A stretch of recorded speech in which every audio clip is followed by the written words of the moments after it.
পূর্ণ হলো সাভারে ধসে পড়া রানা প্লাজা ট্র্যাজেডির ১৩ বছর। ২০১৩ সালের ২৪ এপ্রিল ধসে পড়ে রানা প্লাজা।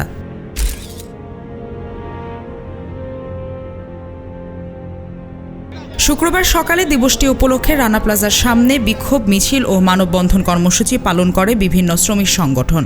পরে শ্রমিক সংগঠনগুলো রানা প্লাজার সামনে অস্থায়ী শহীদ বেদিতে ফুল দিয়ে নিহত শ্রমিকদের স্মরণ করে। এই সময় রানা প্লাজা ধসে নিহত শ্রমিকদের পরিবার ও আহত শ্রমিকরা অংশ নেন। ২৪ এপ্রিল বিগত ২০১৩ সালের এই দিনে আমাদের রানা প্লাজা ভেঙে গিয়েছিল। সেখানে আমরা যারা আহত হয়েছি এবং নিহত হয়েছি, আমাদের কোনো পুনর্বাসন করা হয়নি, আমাদের কোনো উপযুক্ত ক্ষতিপূরণ দেওয়া হয়নি। বর্তমান সরকারের কাছে আমাদের একটাই চাওয়া, আমাদের উপযুক্ত ক্ষতিপূরণ এবং পুনর্বাসন ব্যবস্থা করা হোক। আজকে অনেক দিন হয়ে গেছে, ওর বাবার অসুখ, আমাদের সংসারে খুব অভাব, কিন্তু কোনো টাকা পয়সা নেই। প্রধানমন্ত্রীর কার্যালয়তে ১ লাখ টাকা পাইছি, আর কোনো অনুদান পাইনি। পরে তারা সরকারের কাছে রানা প্লাজার মালিক সোহেল রানার ফাঁসি দাবি করেন। এই সময় সেখানে অতিরিক্ত পুলিশ মোতায়েন করা হয়। ছোট ছোট 2টা ছেলে রেখে মারা গেছে। টাকাটা তো বড় কথা না, তার জীবনটা তো আর ফিরে পাবো না। আমরা চাই হলো মালিক পক্ষের কি শাস্তি হোক।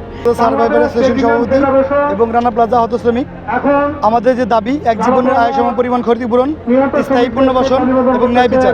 ভবনটির প্রথম ও দ্বিতীয় তলায় একটি ব্যাংক, ইলেকট্রনিক, কম্পিউটার, প্রসাধন সামগ্রী ও পোশাকের দোকানের পাশাপাশি তৃতীয় তলা থেকে অষ্টম তলা পর্যন্ত 5টি গার্মেন্টস ছিল।